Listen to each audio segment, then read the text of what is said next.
Hey there, podcast listeners. A re-release today of an episode that I did with great operator Danny Bishop about a year and a half ago. Reason we're re-releasing is because Danny was just the recipient of the Operators Award for feature film from the BSC for his amazing work on Ballad of a Small Player, which is on Netflix. If you haven't seen it, definitely check it out. He's an amazing operator, an amazing person, and a good friend. So enjoy the episode. Thanks. On today's episode, we'll talk about not jumping up before you are ready, All Quiet on the Western Front, Tar, The Stable Eye, and of course, traveling around the world with Jack Osborne. Just a little bit of business before we start. There may be a curse word here or there in this episode, so please listen responsibly. As always, our website, theop.io, is up and chock full of tips, tricks, and gooey operator goodness. Make sure to check out The Breakdown, where the best operators in the biz explain shots they have done, The Musings, where we discuss everything from quick tips to larger concepts of storytelling, the answers, the images, and so much more. I may or I may not take a break or two during this episode, but I promise that none of them will be longer than 22 seconds. Hey everybody, Danny Brown here, creator of the Knuckle Puck, and we at Knuckle Puck Camera are proud supporters of this episode of The Op. The Knuckle Puck is a camera accessory loved by operators and camera assistants alike that allows the operator to pan and tilt with precision and ease. Check it out at knucklepuckcamera.com and make sure to follow us on Instagram at knucklepuckcamera. Finally, if you are enjoying the podcast, please follow us, write a review, share us with your parents, and talk us up around the water cooler with your friends. So grab a beverage, sit back, and enjoy The Op. Thanks for listening. Lock it up, nice and quiet, and let's roll. Rolling. Victor 30 Echo, take 2. Hey, Mark. Hey, Mark. And camera set. And action. Hello, everybody, and welcome back to The Op, the podcast where we talk about operating and the art of visual storytelling. I'm Dave Comides, your host, and we are coming to you today over the interwebs, this phenomena that the kids seem to like. So we're going to see how it works, because my guest today is all the way over in England, so it wasn't really possible for us to sit down together. Daniel Bishop is a phenomenal operator who I actually met just last year, but we've become friends in that time. A couple of things that he has worked on, but not a complete list by any. All Quiet on the Western Front, which won, I think, the Academy Award and the BSC Award for cinematography last year, and he won the SOC Operator of the Year Award and the the BSC Operator Award last year for it. He did the movie Tar with Todd Field, which was amazing. TV show Your Honor, where he worked with our mutual friend John Lindley, which he also won a BSC Operator of the Year Award. John Wick 3, Black Mirror, Sherlock, Doctor Who. He's been nominated for 2 other awards. He's just, every time I talk to him, he's doing something more impressive. It's kind of amazing. And it's just very cool to have you here, Danny. Thank you very much for being here.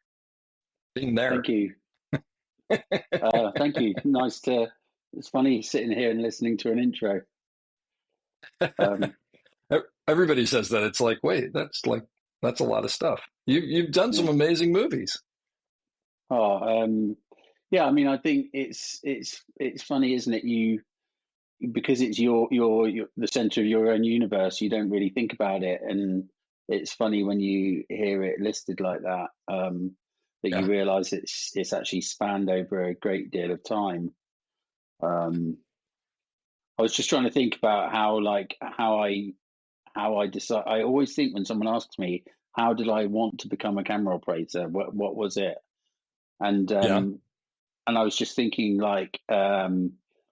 I've got 2 children now, and they're 9 and 6, and they're both I tried to sit down and do art with them, painting and drawing, and I know that I think back to that time when I was a child, and I'm not very good at drawing, but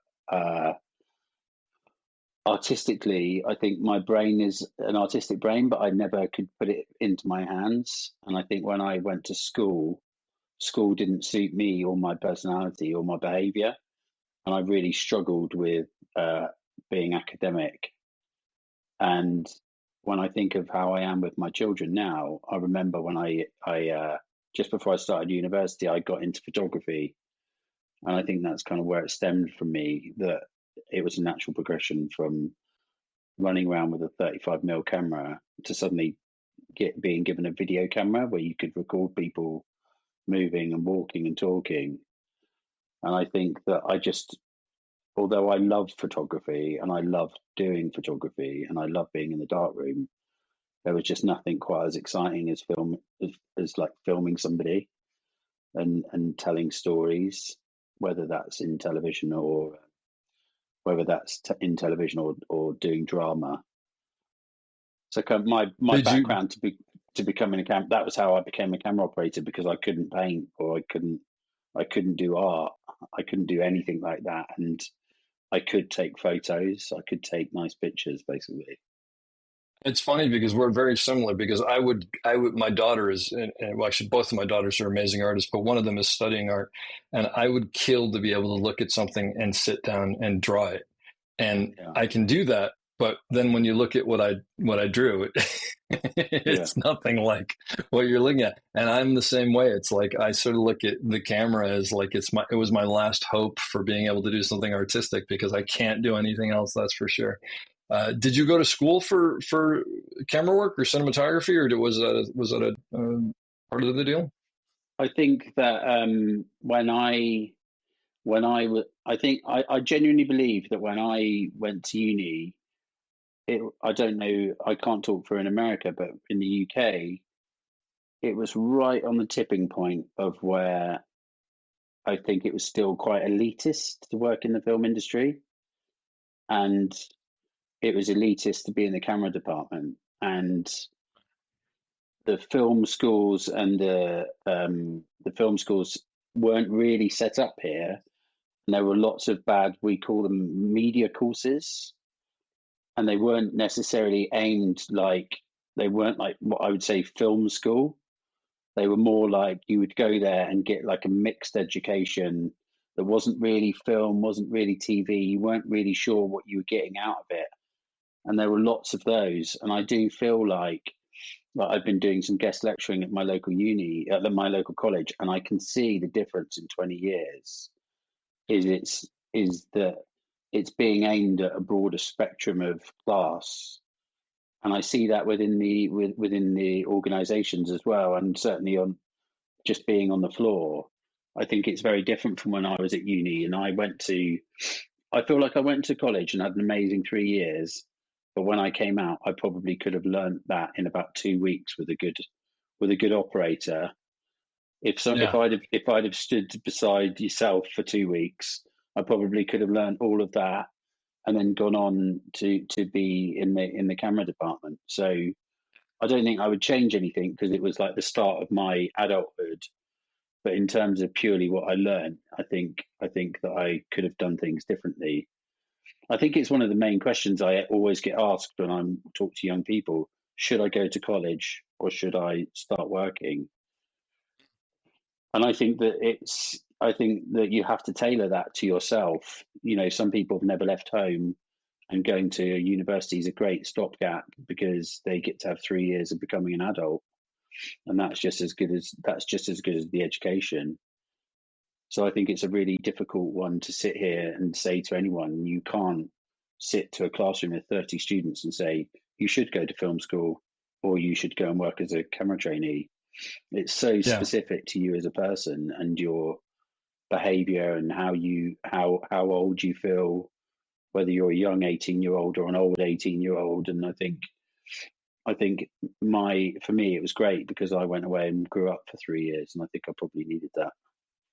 Well, I think at the end of the day, what I always tell people is, come back to me in 20 years and I can tell you whether you made the right decision or not. But you're right. There's absolutely no way. And even that, like I talked to my kid, I don't know about what it's like in England, but there's a whole thing about going to the right college and which, I've gotten to 3 and which one is the right. And I always say to them, look, there's so much stuff that you don't know. Like you don't know who your roommate's going to be, who's going to have like who's going to have the idea for Facebook that you're going to become part of. I mean, you have no idea who you're going to meet and whatever. So hindsight's 2020.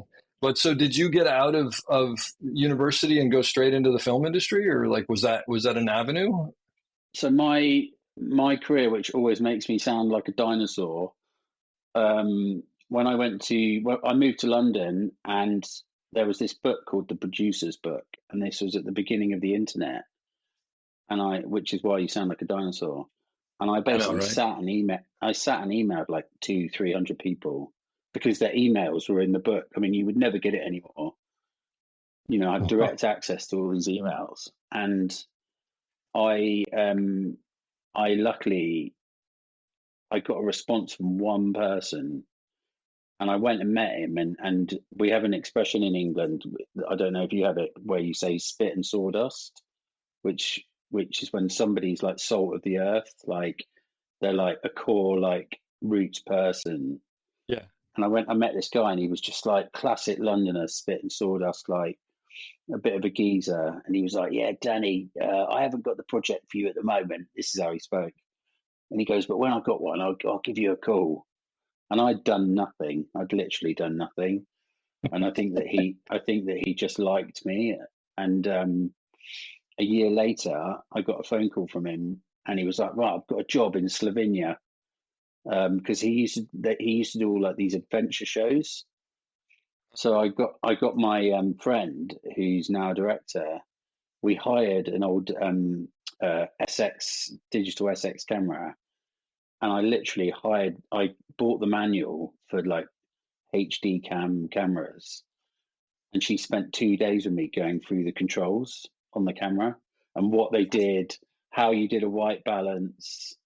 And I was like, oh my God, right, okay. And then before I know it, I'm up a mountain in Slovenia with 4 celebrities.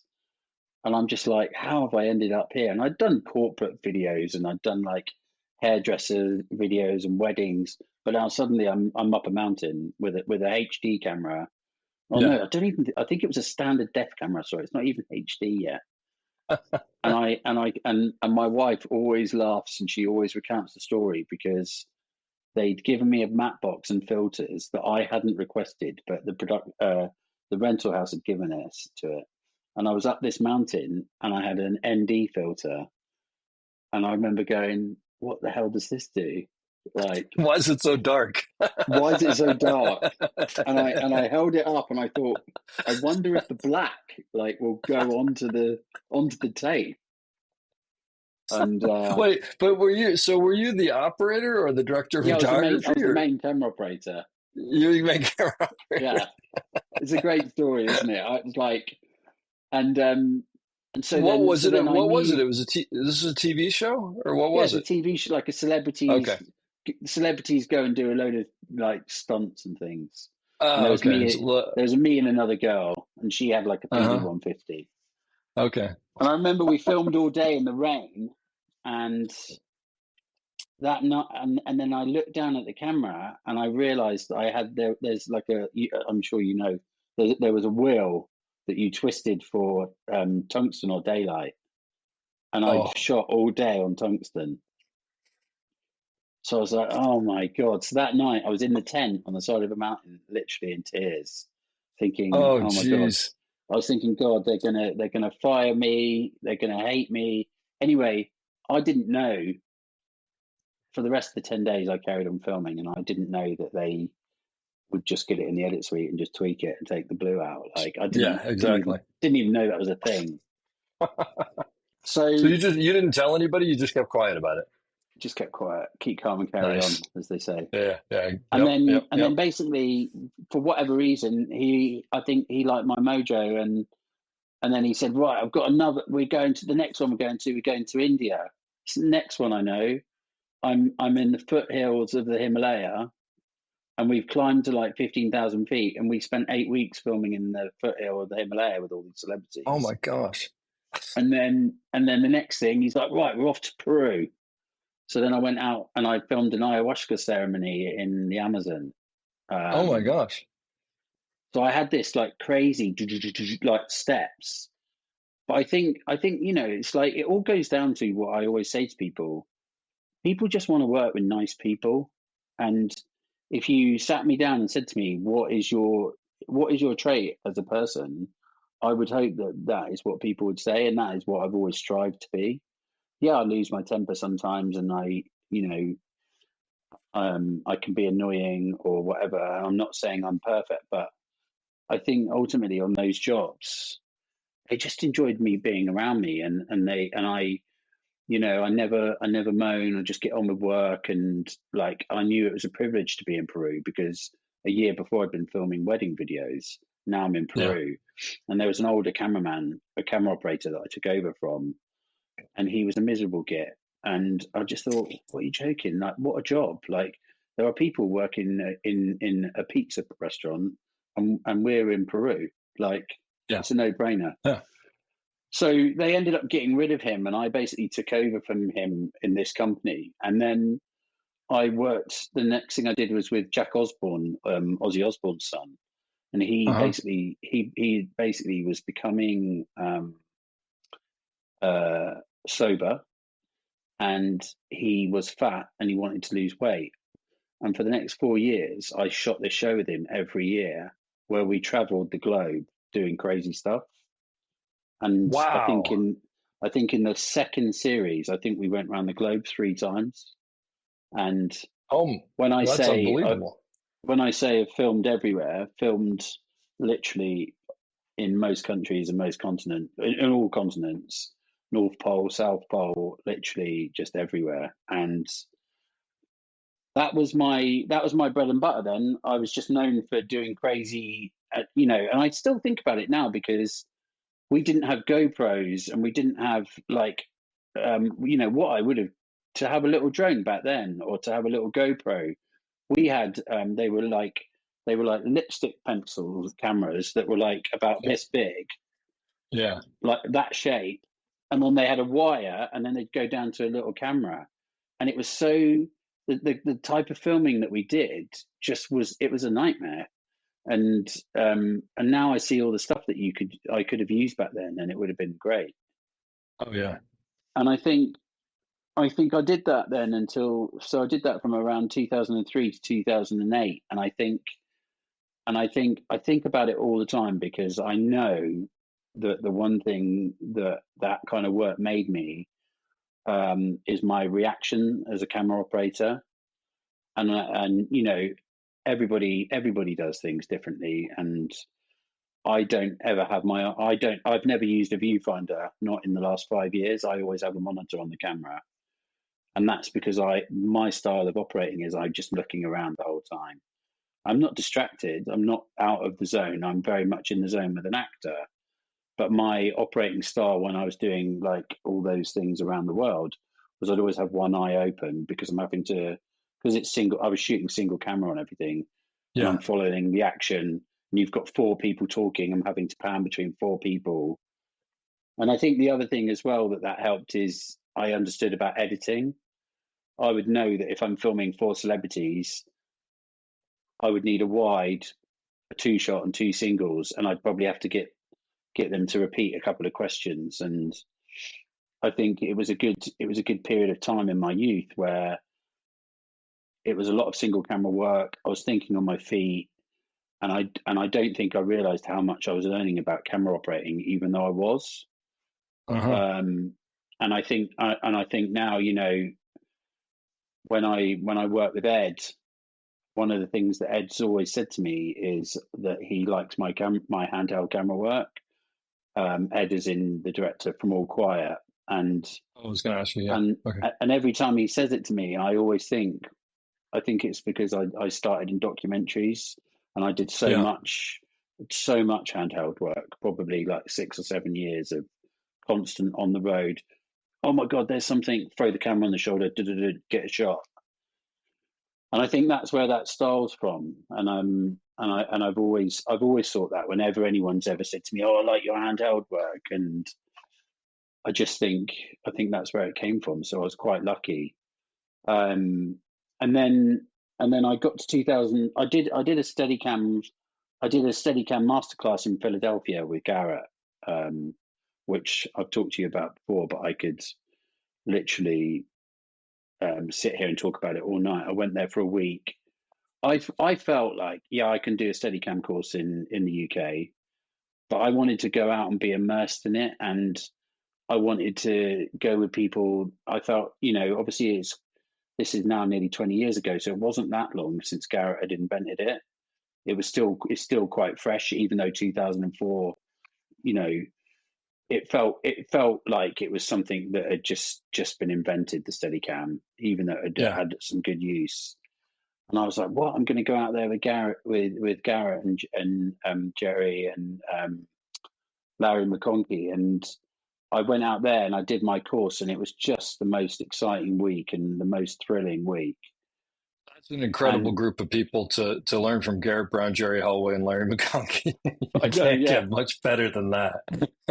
And then at night time we would be sat down and they would just be talking about Carlito's Way. And what was really funny was I did a masterclass this year, and I said, "Oh, I'm going to show you this clip from Carlito's Way," and I hadn't realized.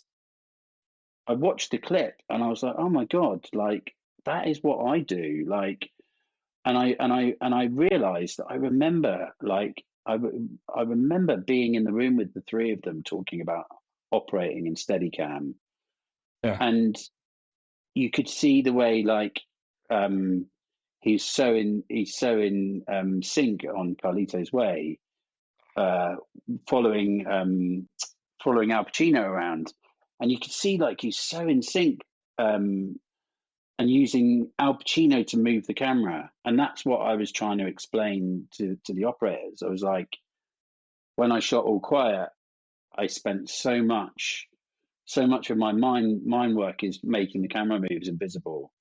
And then when I Yep. watched the camera move with Al Pacino, like Al Pacino moves and it's helping the camera move.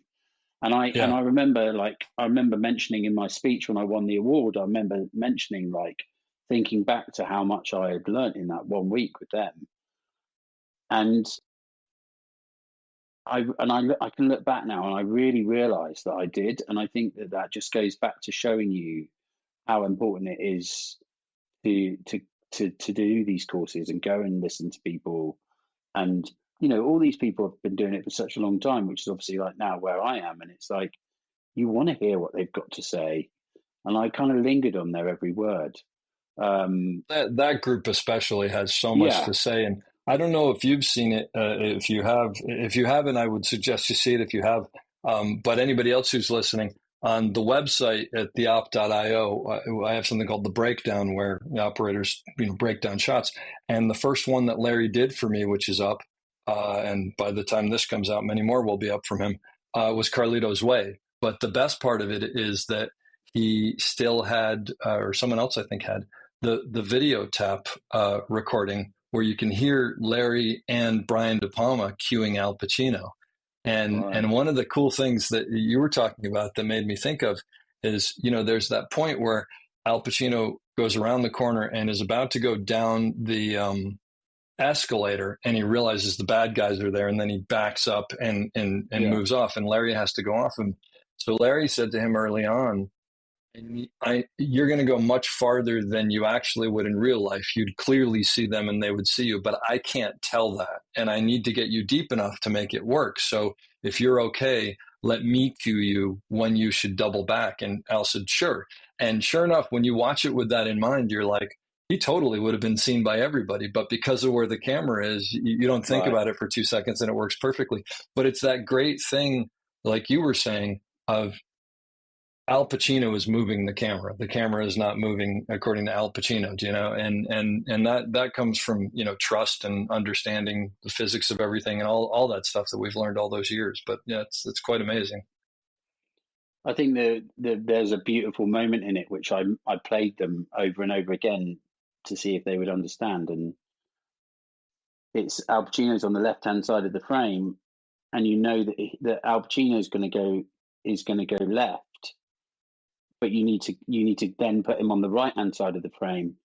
And the way he does it is Al Pacino clearly goes a tiny bit slower, and he pans a bit faster, and it's just the perfect amount of pan that doesn't make you realize that Al Pacino is going from the left to the right hand side of the frame. Yeah. And it seems like, when you've got him whizzing up and down escalators and, whip pans to a standstill and stuff like that. For me, it was like that moment, that is what shows you where the good operating is. because you haven't realized that the actor's gone from one side of the frame to the other, and that the pan has been slightly faster. And I thought about it so much, and I just think there's been so many instances where that has been emblazoned in my mind, and that kind of idea about working with the actor with the camera. And it's like, it's so simple that you wouldn't even notice it, but it's such an important moment. There's no question. Well, what it is he makes everything, and he makes everything in that shot and most of his career, to be perfectly honest. He makes it all look seamless, right? Yeah. And you doing what you do and me doing what I do, we watch it and we recognize how much design goes into it.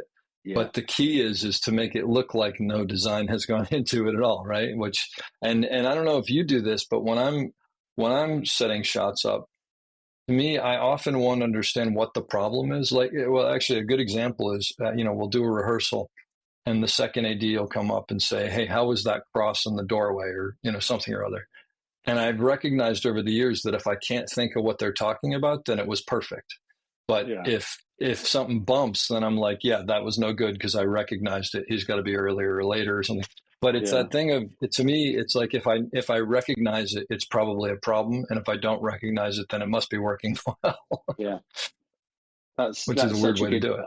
It's such a good way of doing it. That's what, you're completely right. I feel the same way. If something's taken you out of the zone, you know that there's a problem, even if you don't know what it is. If something will catch your mind, won't it? And it will just take you out of the zone. You're completely right with that. Well, because at the end of the day, you're there to tell the story. So if something takes you out of telling the story, then obviously it's problematic. And oftentimes it's funny because people try to go, well, maybe if and I'm like, no, just get rid of it completely. Let's just move on because it's a problem, and we'll find other moments. But so when did you start doing? So it sounds like you were sort of, in this country, we'd call those things that you were talking about reality TV. I don't know if they call it that in Britain or not, but absolutely, yeah. So when did you make the jump to narrative? So I was completely scared of Steadicam. So I felt like I could never get my head round. I always used to say to people, "Don't you find it heavy?"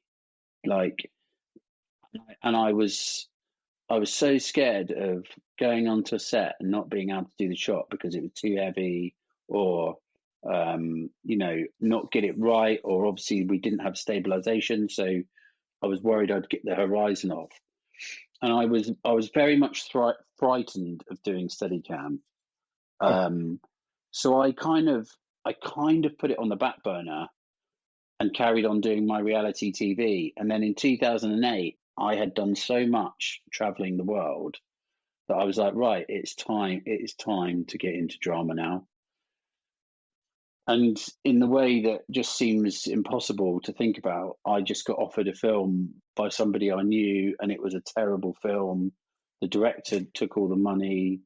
It had big actors in, but all of a sudden I was on the set with a 35mm camera, and I was like, and it was like the same thing.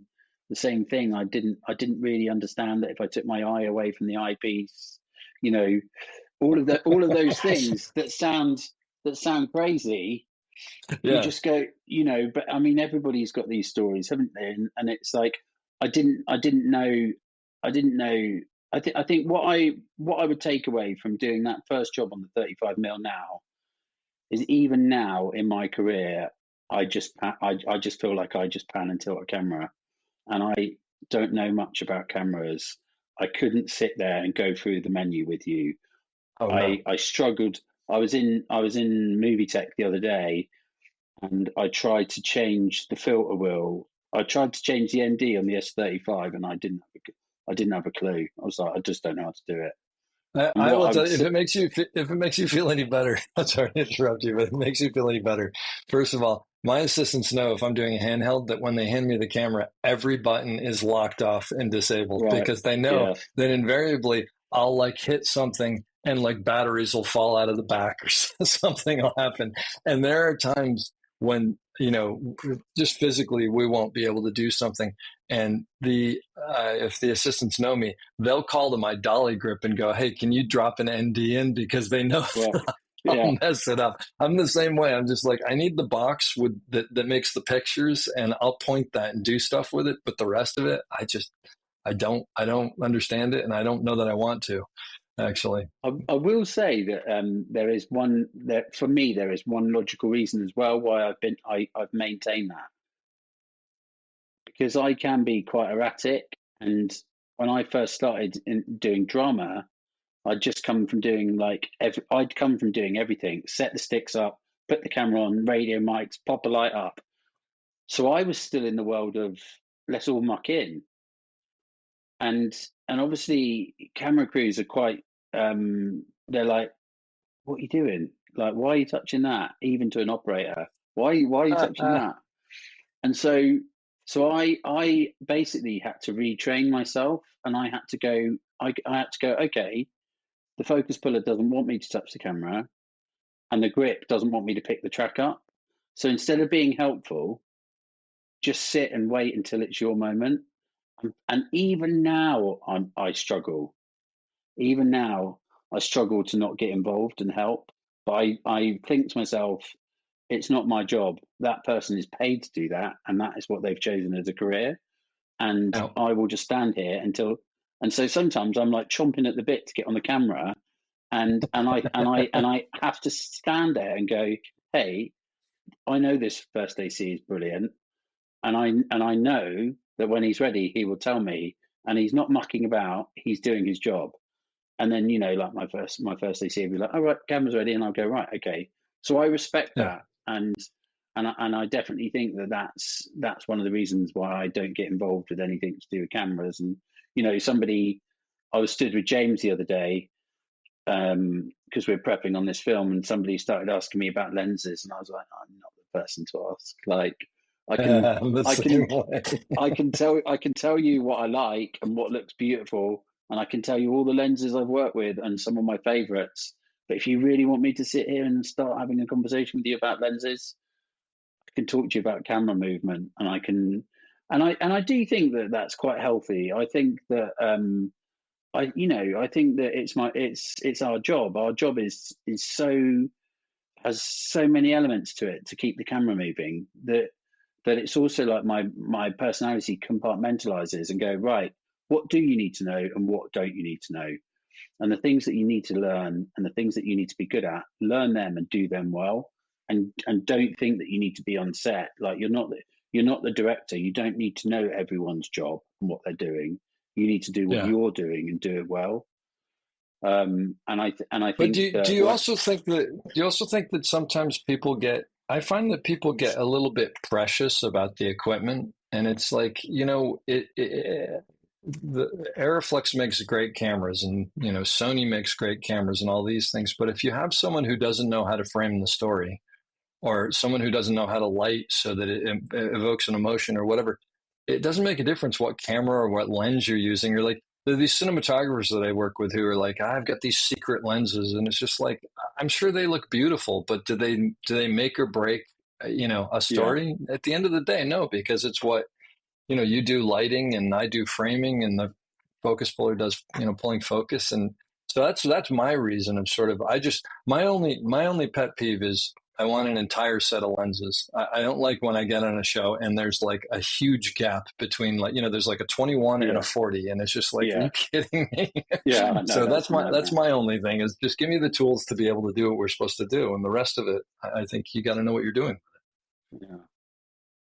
Yeah, I completely agree. It's like, it's a nightmare when you get like a set of four or five lenses. Yeah. But I guess the most important bit at that time was that I met James, and I James, worked on what's his last name? James Friend. Yeah. And ultimately what happened was he needed a camera operator. He was just out of film school, and he loves the BSc, still loves the BSc. And he felt that he never wanted to operate, and he was like a young kid, and I was a young kid. And so very unconventionally, he started his career never operating as a camera. And that's quite an unconventional route in the UK, because over here on the lower budgets, the DOP always operates. It's either single camera and the DOP operates, or it's two cameras and the DOP will traditionally operate a camera. So I met James and started working with him in 2008, and we some years we would do like 5 or 6 movies a year, and we would finish a film, go straight onto another one, and they were all like £200,000 movies, straight to DVD, gangster movies. But we like the time of my life, we were young people, and we were just having fun and partying and working really hard and traveling around the world. And most importantly, which is my advice that I say to people now, is I made my mistakes where it didn't matter that I was making them. And the only people that knew I was making the mistakes were me. And some of the directors I worked with back then just didn't care. They just didn't care. And, they didn't care that when I panned, I didn't stop quite right, because all they could see was that the actor had done the shot. And I think the most important thing is that I was lucky enough to learn, and the thing that I did was I would always take note of mentally of the things I liked and the things that I didn't like, and sometimes the mistakes are the best things to learn, because you go, right, well, I didn't like that there because I was on that bit of equipment, so maybe I won't use that bit of equipment again. I use something else that does it differently. Or, okay, handheld. Oh yeah, I've learned that when I run with that handheld, I can't move very fast, so maybe I need to get a rickshaw. All those things that you couldn't do if you're on set in front of Idris Elba, but you can do when you're in front of some other actor, earning no money. And I think that was key in mine and James's development, that we came up through that time together, and we were just working and working and working and going from job to job and working together. And I think we ended up getting a bit sick of each other, because we ended up having actually having like a 3-year hiatus. And I went off and worked with some other DOPs. And I think it's interesting when you're used to working with the same people. It's also good to go and work with other people, because you just realize how, in a weird way, how formulaic you can become. Yeah. You realize if you work in the same situation, that you end up being like, oh well, I know this works, so I just do it that way. And so what I would say is, I worked on all these different tiered films, and I worked my way up, and then me and James did a show with Tim Roth called Rillington Place, which was like it's a serial killer, it's a true story. And I think that it was the first time that we'd got to the point where we were like shooting like drama like a film. And we shot we shot on the K35s, but we shot it nearly all on the 32mm. And really the whole 3 episodes are like a 3-hander or 2-hander maybe. Huh. And he/I won the BAFTA for cinematography. And it felt like that it was like the first time all that hard work had kind of come into the point where we were telling a story, but telling it well and working together as a team and being in that fantastic triangle that you don't know about until you're in that fantastic triangle with a director and a DOP. Do you think you would have been as successful had you not gone away and sort of figured out how other people work and done all that and come back? I definitely feel like I went and had a meeting with James in Shoreditch House, in a Soho house in East London, and we hadn't seen each other for 3 years. I didn't even end up going to his wedding, and because I think we had worked together so much. And he came and he was like, "Look, I think we should work together." And I was like, "Yeah, I do. I really miss working with you." And I think it was definitely a case of the heart, absent makes the heart go fonder. Yeah. I think like retrospectively now looking back at it, I think that it's um, we just overwork together like a band does, I guess. It's Yeah. why bands have people never understand it why bands have so much time off, but it's like when we were doing like 4 or 5 movies a year, and not only that, none of them were in the union, so sometimes we'd work 15, 16 hours a day, 5 days a week. um, and I think that it was like we went away and we came back and we went and did this thing called Rillington Place, and it was like so dark, and it was like it did really, really well. Critically, it did really, really well over here. And I think that was kind of when me and James obviously were like, okay, we've got this good relationship, and we've got a good style. And I think really from there, the main thing then was we went and did Patrick Melrose with Ed, which is where we met Edward Berger, who we would then go on to do Your Honour with and All Quiet. And Ed is just like the most charismatic German you'll ever meet, and super clever, very funny. And the one thing for me that I now know, looking back, if I can look back at myself, and I realised that I had gotten to the point of being an operator where quite often I was like the smartest person in the room, in the triangle with the DOP and the director. So if I hadn't been with James and I was working on another film or another drama at the level I was at, I was so confident and happy at work that maybe a director wouldn't know that what they were doing, and I'd be like, yeah, we just need to do this, this, this, and this, Hmm. and and I was happy with that. That was great. Oh, I can go in. It's not like I was making it the Danny show. It was that I could go to work confidently, and I could get us out of trouble. I could do this. I could do that. And I think what still amazes me now was that I didn't know at the time I was about to work with Ed, and I went and worked with Ed, and all of a sudden I've got somebody saying to me, "No, do it like this," and I was like, "Oh, okay." Yeah. And the brilliance of that is I responded to that positively. Like I enjoyed it. Like he said to me, it was a big difference between having my headroom like that or like my headroom Yeah. like that. And he was like, Uh-huh. no, give it more headroom. Like have fun with it. And and what I now know retrospectively, because it's like, so my daughter's 6, so 6 years ago, I didn't know that I was going to meet Ed, and all of a sudden somebody's just going to start pushing me and telling me to think out of the box and try this, do that. And I think like it's so easy to get to the point because you're the camera operator and you're at the sharp end of the stick. It's so easy to go into work and be like the smartest person in the room, purely because quite often you've worked more than a lot of directors. Some directors do Yep. one movie every 3 years. And so I've worked with one director where I kept doing every job with him, but what I realized, I was getting more and more experienced, and he wasn't necessarily getting more and more experienced. And I think with Ed, I was just like, wow, who is this person?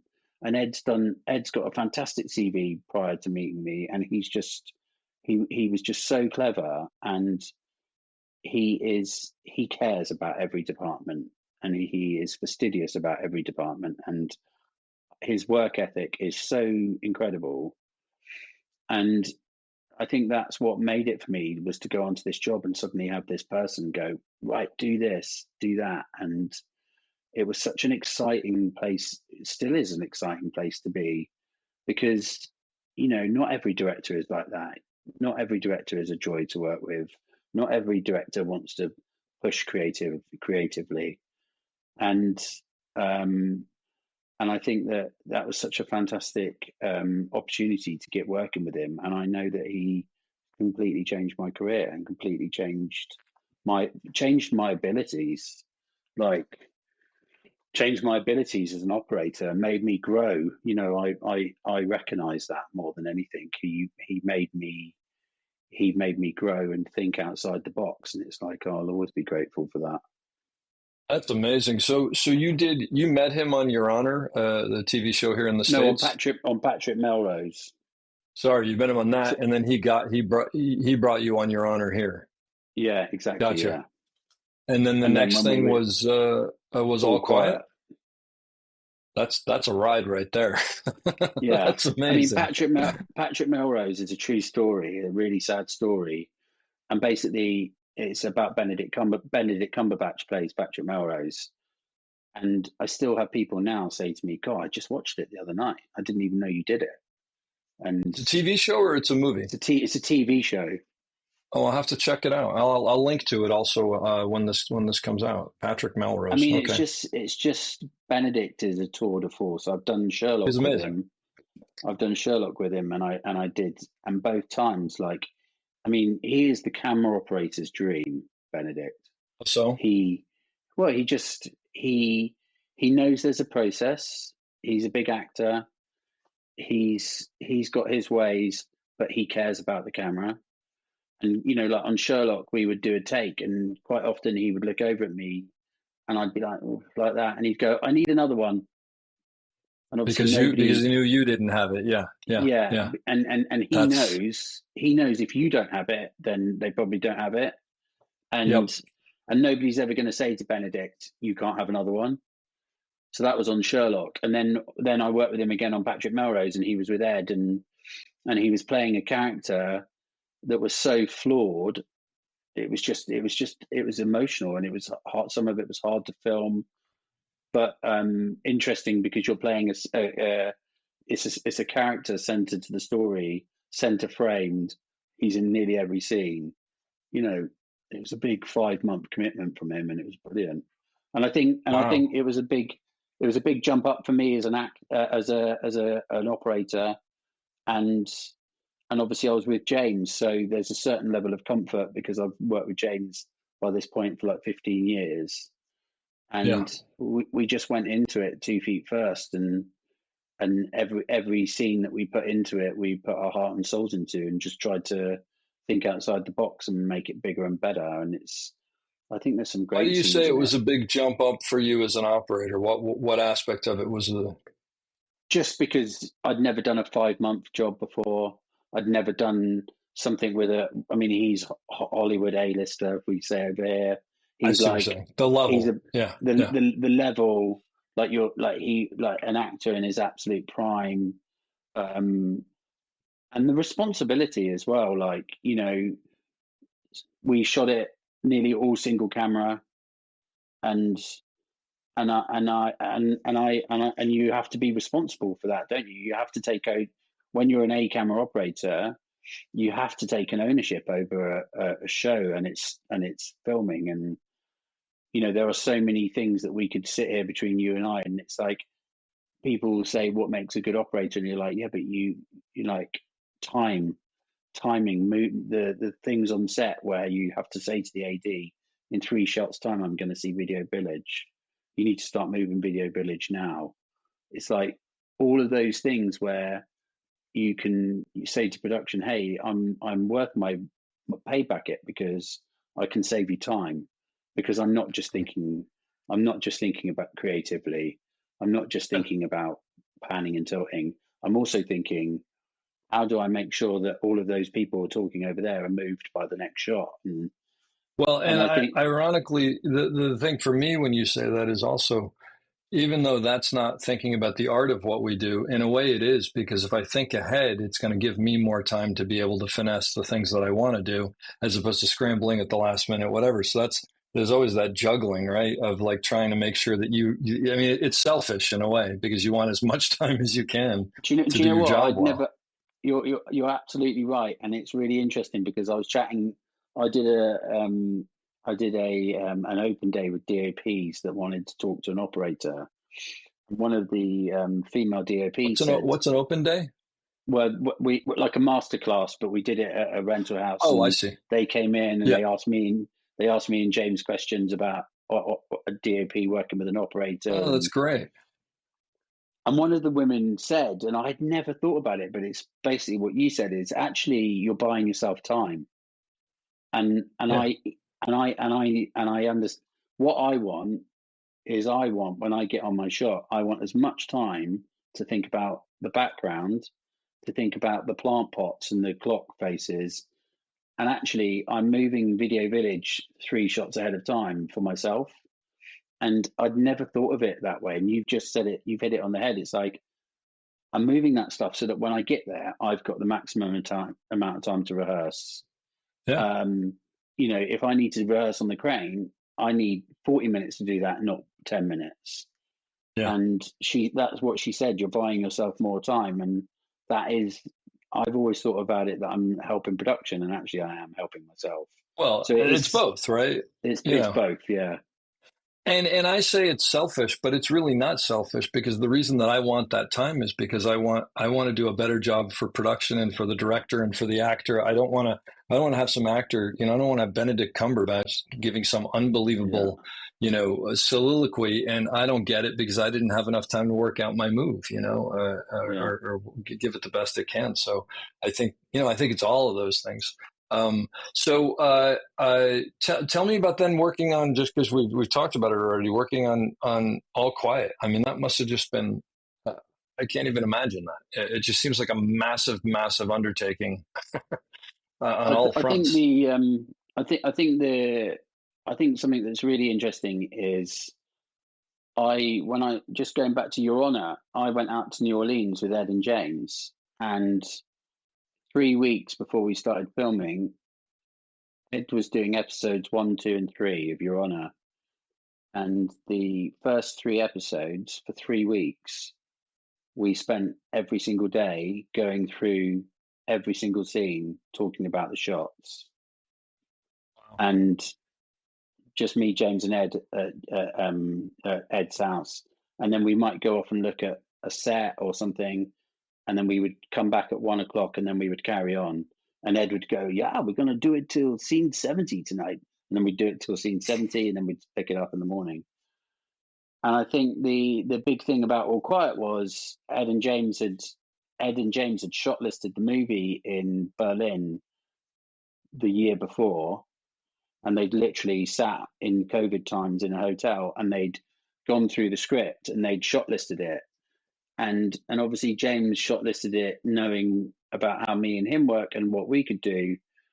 And then when I started in the January of 2020, when I went out to Prague, they were like, here's the shot list. And I still have it now. I have the shot list from the first shot to the last shot. And they storyboarded all the big scenes. And it was quite interesting at the masterclass this year. I showed everybody the shot list and the description of for example, the first 3 shots of the movie, which were all done in one shot. If you read the description of what James and Ed said, and then look at the storyboard and then watch the shot, it's almost exactly that. Was most of the movie that way when it finished? Was it mostly what they had seen? It's incredible. That's incredible. And I think that it, Ed could sit here and tell you why he likes working that way, but I don't think it takes away from it. It doesn't take away from the creativity, because ultimately we shot a $20 million movie in 15 weeks. And what everybody wanted from every department was to try and make this film that was a small film, a big film.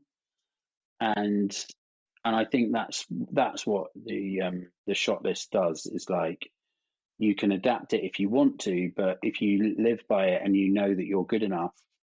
And I think we'd done it in Your Honor, or they'd done it in Your Honor, and we'd shot it, and then they did the same thing in All Quiet. And I think, it's really going back to what I was saying about trying to be the most the thinking you're the best in the room. Is like, it's so nice to go onto a job where somebody's telling you, this is what I want creatively. This is the one shot in the trenches. How can you execute that for me? How can you do that? And that's a different type of problem solving, and it's one that I responded to and really enjoyed. And I think that my son's called Indy because my favorite film's Raiders of the Lost Ark, and in lockdown in lockdown, I wrote an article for the ACO about the filming of Raiders because it was 40 years. And unfortunately, the camera operator's not alive anymore. His name's Chick Watterson, an English guy, did all the big movies. He did like The Italian Job. He always worked with Dougie Slocum. And Oh, wow. Chick and Dougie kind of remind me a little bit of me and James. They had a massive slate of films together.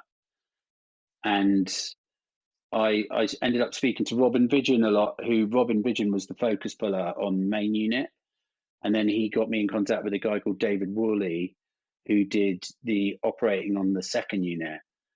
And basically, Spielberg very famously storyboarded and shot-listed the whole movie. Yeah. And very famously, the second unit was shot before for the car chase at the end, the truck chase. All the second unit stuff was done before Spielberg got out there. I think they shot for like 10 days. So all the stuff, obviously, just to explain to people who don't know, all the second unit stuff was all the stuff where Harrison Ford's not in it. I think, does that mean Spielberg wasn't involved? Of course not. He had the overall look of the film in his head. He storyboarded it all. He said, "I want this. This is what I want." And you look at the storyboards, which I've seen, and they're literally the shots in the film. And then when Harrison,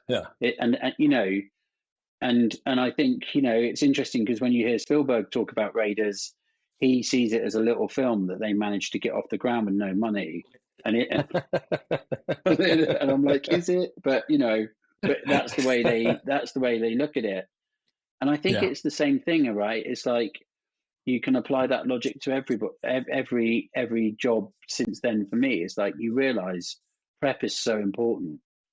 And it's unbelievable. I think a lot of people don't do prep. And I think prep is something new to me, in all honesty, from working with Ed.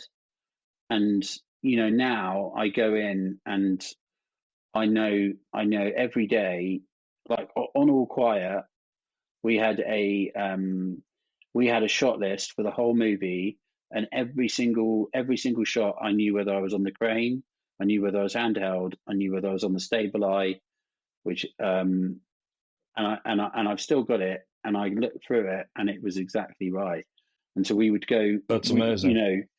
And ultimately, what that did is the same thing. Is it bought me time. Like I knew that I needed to get the crane from one side of the battlefield to the other, and that would take 3 hours. So I needed the crane in the morning. So then I would go to the first AD and say, "Hey, I need to do this, but does that impact that?" And then he'd go, "Yeah, it does." So then I'd have to go to Ed and say, "Ed, if we're going to use the crane here, I need to get the crane there." And the Ed would be like, "Fine, I'll do this," and he'd adapt it. And it's like, and that's the same thing. It's like, I think if I can, apart from being creative, I think the one thing that Ed has drummed into me is prep. And I always remember doing a Zoom, and behind me in my flat in Prague, I had all the visual boards on the wall, all the trench plans and all the shot lists. Everything was on the wall, and I would get up in the morning and I'd stare at it, and I'd be like, right, and I knew it inside out. I still know it inside out now, and it's just how much I wanted it, how much I wanted the job to do well. And I think that you just realize, I think when you're younger and you're starting out and you're not so experienced, you just realize you can cut corners and do all of that. And some people that might work for their whole lives, but you then realize that actually there is so much more to the job of an operator that is just sitting behind the camera. It's the whole melee of knowing the script inside out and knowing the actors and being a nice person and having the prep and I think that it kind of that all came to like fruition on All Quiet, that we were in a position where we could work really well with the camera. And it's an amazing piece of filmmaking. I mean, the work that you guys did was incredible, and how great that you both got nods from so many different organizations and big organizations for your work, and that the two of you finally sort of like got to that point where you peaked. Not that you peaked, that it's over, but that you hit that spot together. It's wonderful. You told me something. I don't know what we did. you and I were talking. Oh, you and I were talking on an SOC roundtable or something like that. But we were talking on some video, and I vaguely remember we were supposed to be interviewed, but you and I just spent the whole time talking to each other, and they let us Yeah. go, which I kind of felt badly about. But I whatever. But I remember you telling me that, which hadn't occurred to me, is that the movie's in German and that you don't understand German, and so that you really, like, quote unquote, didn't understand the dialogue, and yet you're doing all these camera moves and whatever. How do you achieve that? So what I learned straight off the first scene that we did where they spoke German, we were at the field hospital, and they arrived on the car, and the doctor's like shuffling them in, and then all the men are in the back of the boys, not men, all the boys are in the back of the truck, and I was like, holy shit, have I got myself in trouble here? Because I really don't Had understand you what they're not thought saying. about it before then? Yeah, I'd even gone and had German lessons, and I Oh, thought okay, but I'm never going to learn German. I had one lesson with her, and I thought this is a waste of my time, an absolute waste of my time. So I stopped. And the general was stood up in the back of the truck, and he was just going, "Cumsy, cumsy, cumsy," like that, which is like, come on, get out, get out. And I realized then my only way that it was going to work was I just had to listen to words that stood out, and I would have to understand when those words were coming in relation to another word. And so basically I was just listening to sounds.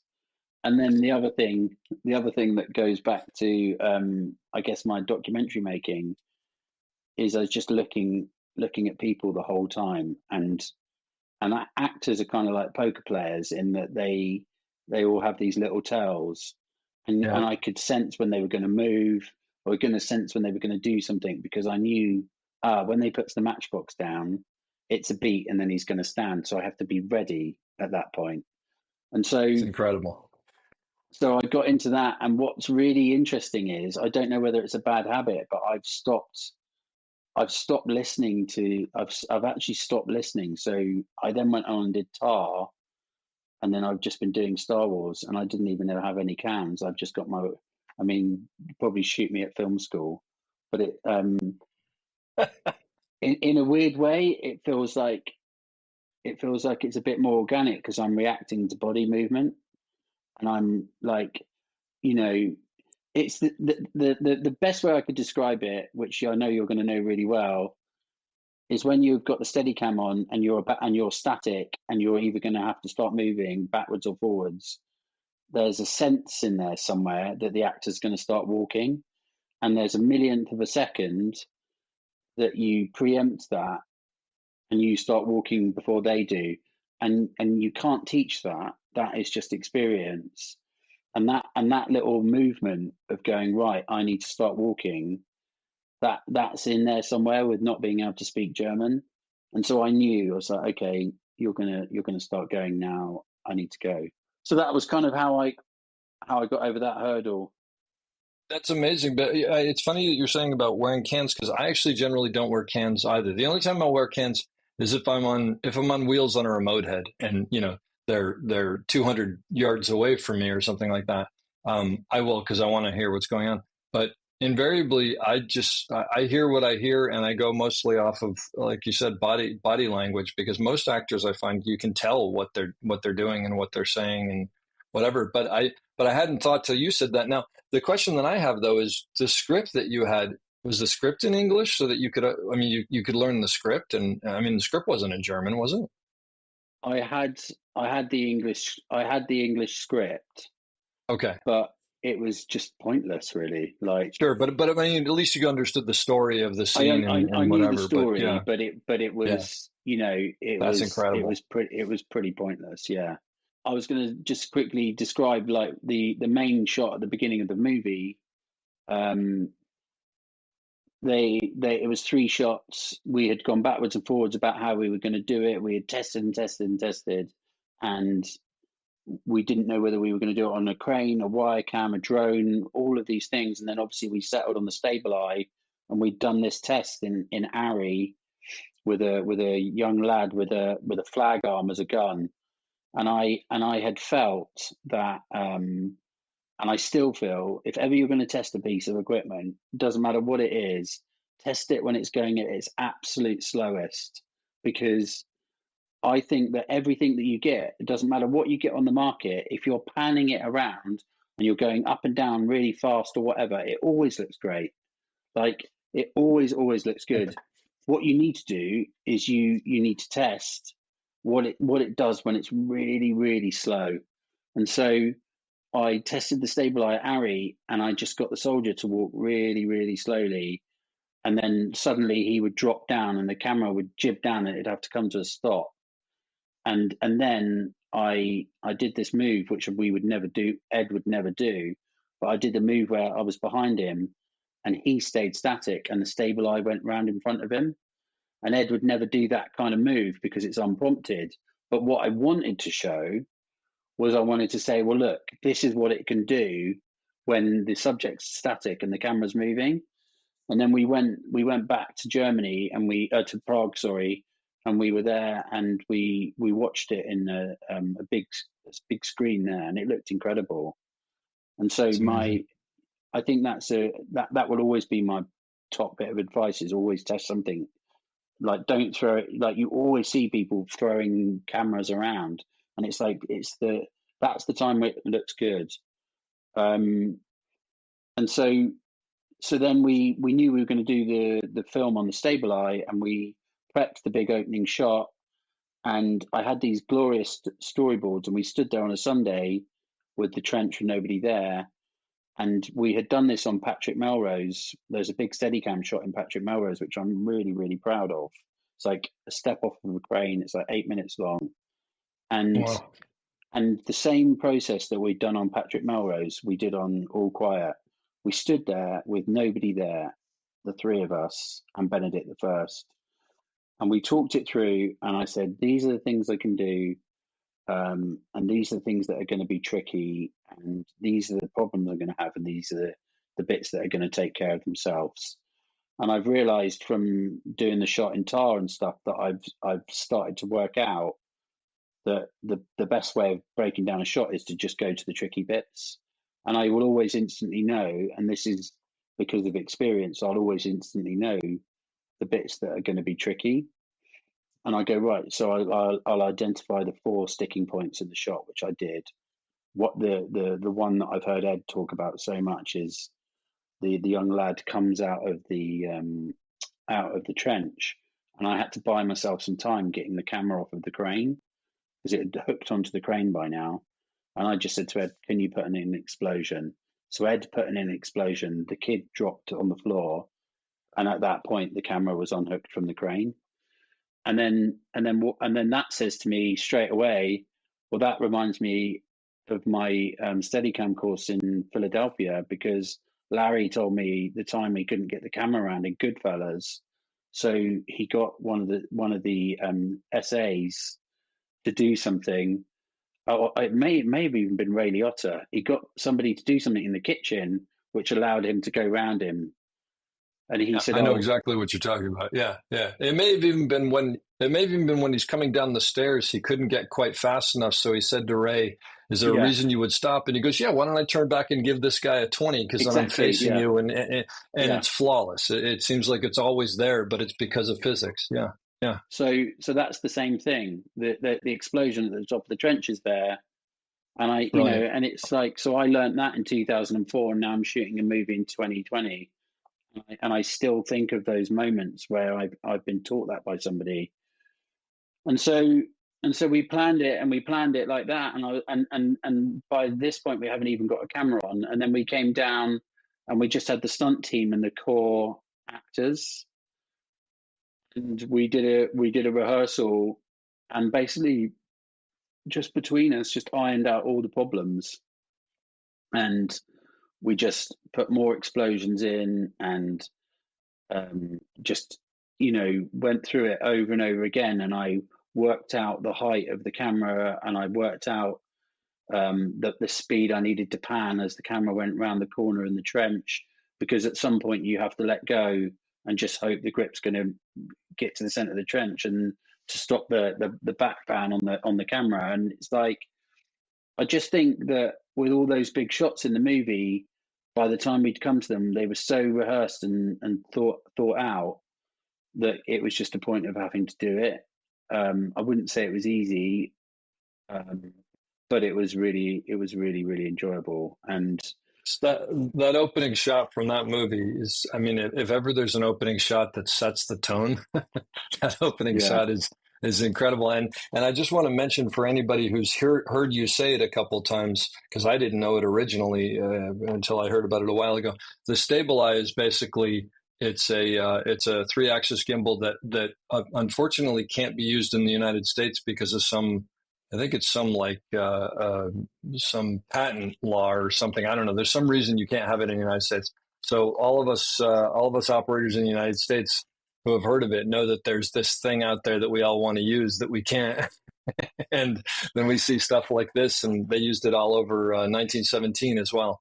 It sounds like an amazing piece of equipment. Yeah, it's brilliant, and it's lightweight, and it was absolutely flawless. It was just, I mean, I honestly can't tell you, I can't tell you what I would have done if we hadn't used it. I mean, a really good story is we were filming at night. We were filming on the LF, but at night we were filming on the Venice, and the Steadicam was so heavy. I put the Venice on the Steadicam, and I basically just couldn't walk through the mud. Like, I couldn't even move because of the mud. Of course, I didn't think about that. Yeah. You couldn't lift your legs up. I couldn't lift my legs up fast enough to move.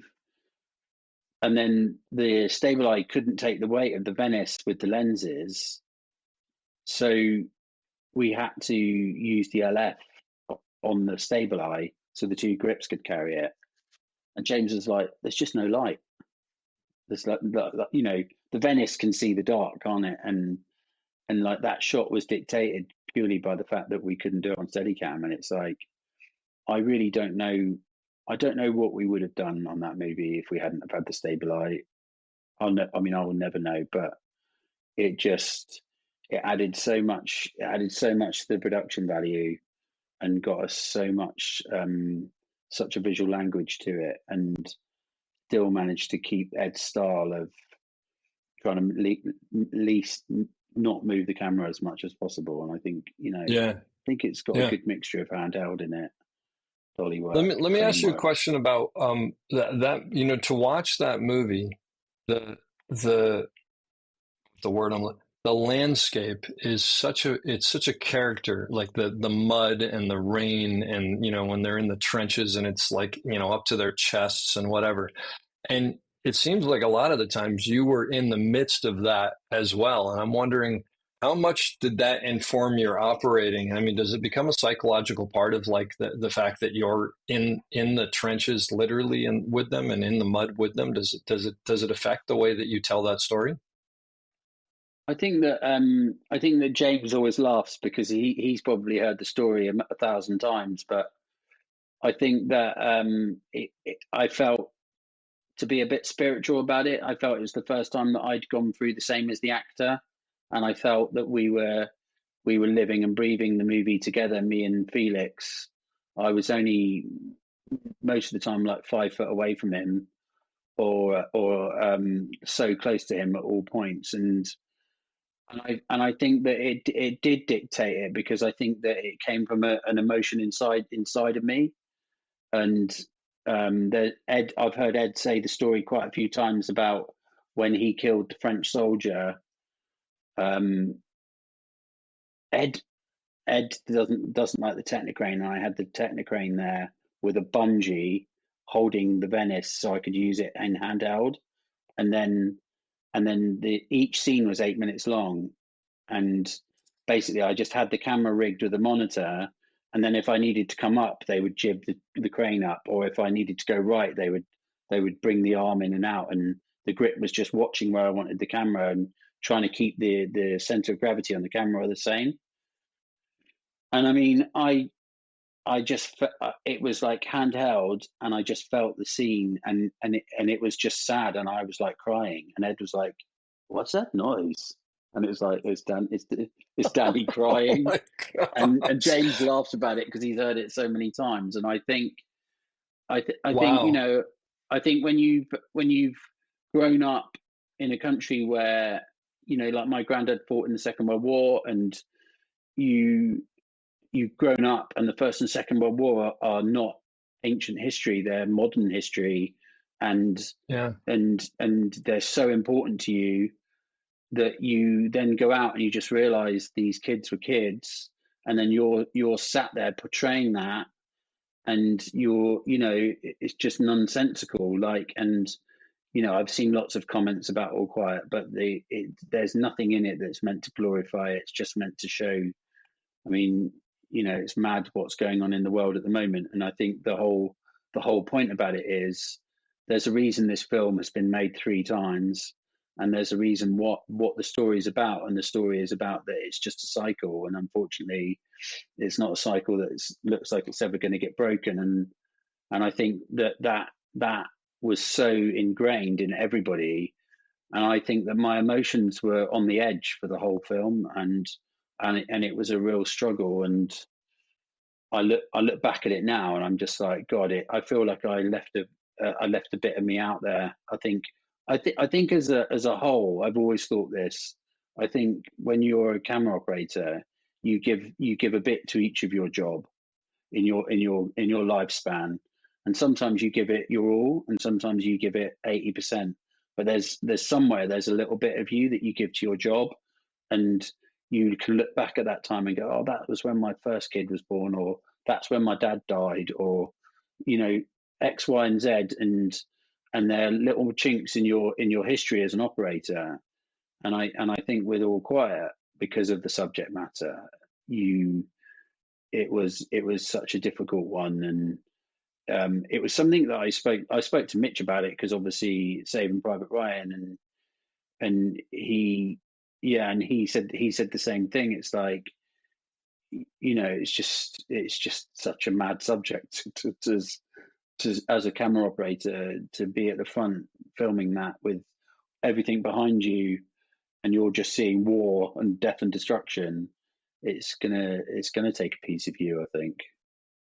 Well, there's got to be something about the fact that both Saving Private Ryan and this are two great examples of the fact that it's so realistic and so well done. And you have to be sitting there thinking, this is horrible, and it's not even anywhere near as horrible as what it actually have been. And I would have trouble comprehending just this, I mean, there's Yeah. got to be sort of all of that involved. It's an amazing story.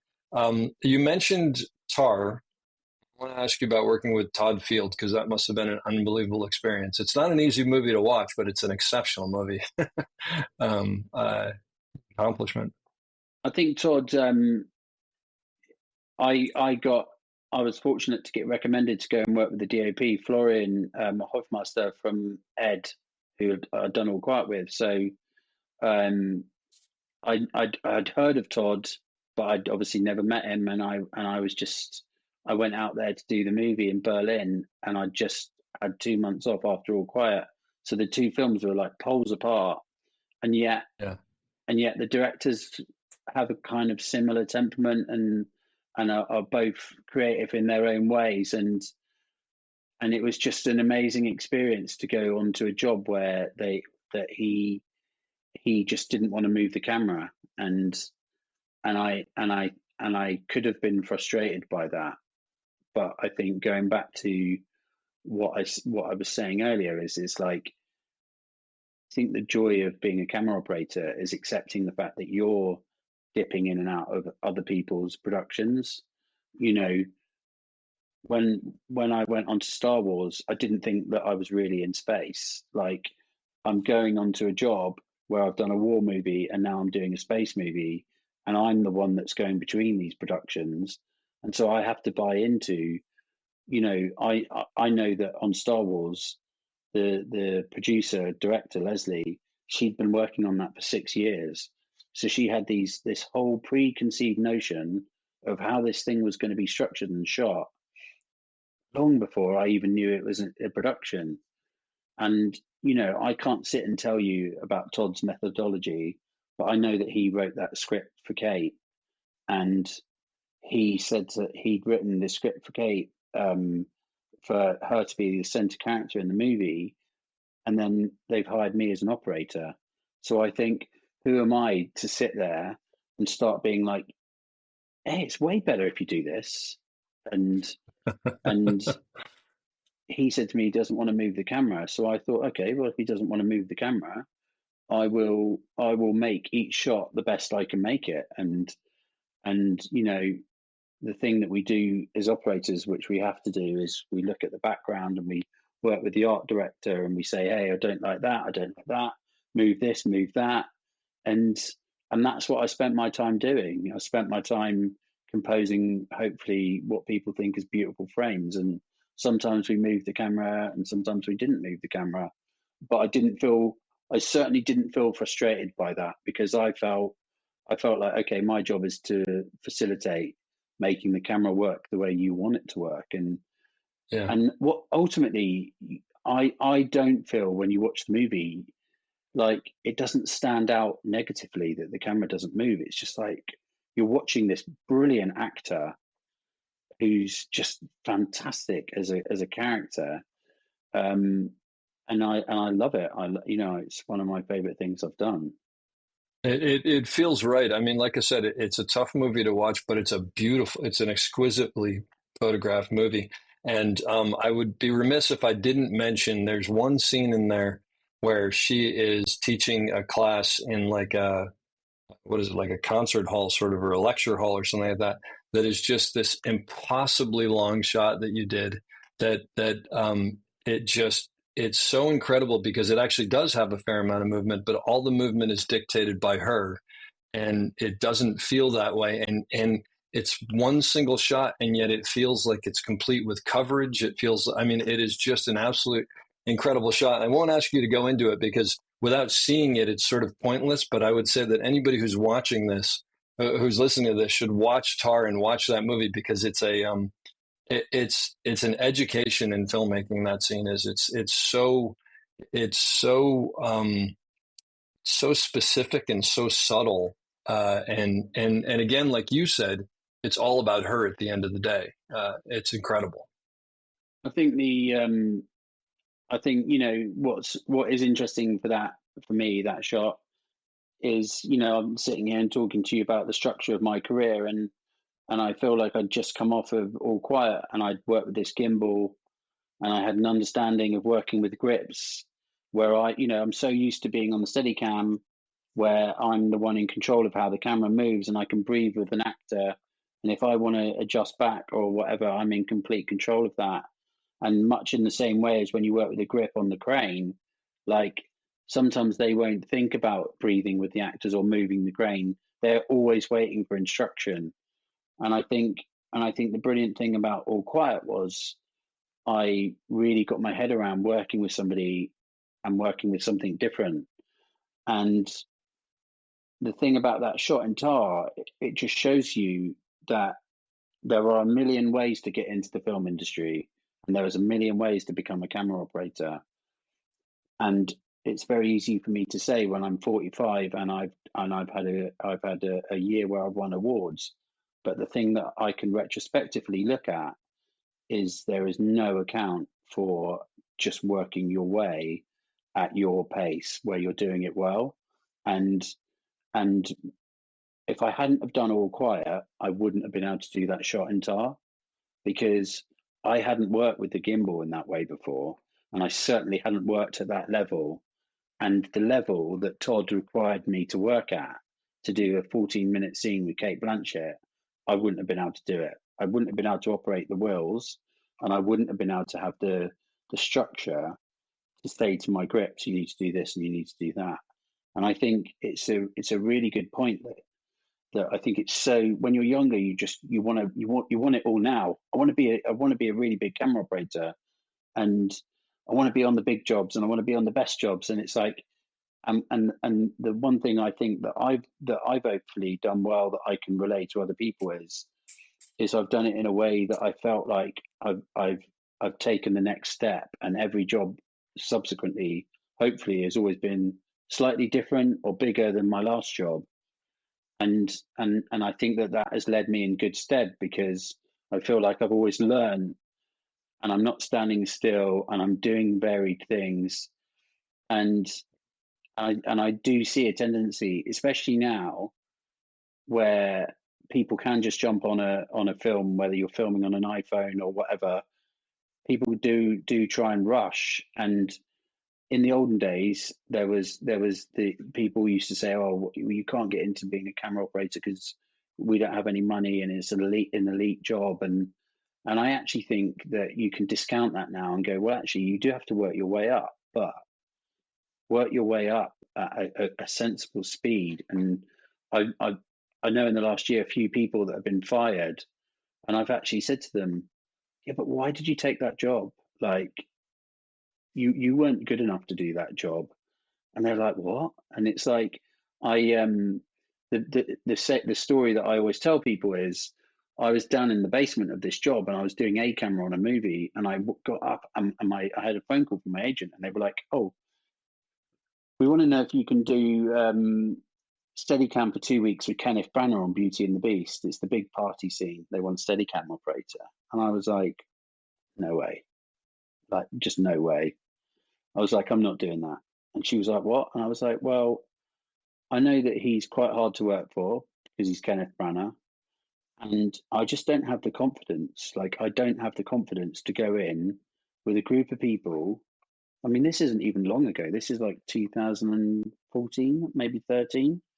I was like, I don't have the confidence to go in on 35 mil and do 2 weeks of Steadicam with Kenneth Branagh." And I think 6 years later, I'm doing a movie with Kate Blanchett, and I know exactly what I'm doing. And I think that's the important thing about being a camera operator, is there are lots of good operators and there are lots of bad operators. But I think the operators that end up doing really, really well are the ones that understand the process of earning your stripes. And that's not to hold anyone back, but it's like, I look at all those films I did with James in 2008 and 2010, and it's like I was earning my stripes, and I was making my mistakes. And it's hard to not think full circle about how did I get where I am when I'm sat here talking to somebody like you. But it's that is it. It's like all of a sudden I'm on a film with Todd Field, and he's like, "Yeah, I need to do this big long shot," and I'm like, "Okay, yeah, I can do that. I can do that for Yeah. you." And I think Well, and that's that, the positive mindset, isn't it? yeah, and that shot, because it is a very slow shot. I was thinking of that when you were talking about testing out the stable eye for not for All Quiet. It is that shot wouldn't have worked if you couldn't do those slow moves like you were talking about, and it's an excellent point of trying to figure out a piece of equipment. Well, listen, this has been just a wealth of information, and it's always a blast to talk to you and hear these stories. You've worked on so many amazing things, and you've done such great work. It's kind of cool to me to think that we just met last year, and all of a sudden I was like, "Oh my gosh, there's this incredible operator I'm not even aware of," which makes me wonder how many other people out there are so much better than I am. Uh, Loads, but loads. that's everybody pretty much at this point. But I thank you, and I'll leave you with the question that I leave everybody, which is someone getting into the business, an operator moving up, B camera to A camera, something like that, or you talking to yourself, I don't know, 10, 15 years ago. What advice on success in this business would you give to any of these people? I've always said the same thing, so I can tell you straight away, just be a nice person. People always want to work with nice people, and I can tell you the amount of people that I've not asked back because I don't like them is huge, because they might have been nasty to the first AC or the trainee or whatever. But it's like people just want to work with nice people, like, and it's like, and I go out of my way to be like that. And I will go in in the morning, and I'll go and shake the trainee's hand and say good morning. And if I've done a really hard shot at the end of the day on the crane, I'll go and shake the grip's hand and the guy pushing the crane's hand and say, hey, thanks for making that possible. You know, I think that's the biggest tip is that people can forgive bad camera operating if you're a nice person, but if you're an idiot, they'll be like, yeah, he's rubbish.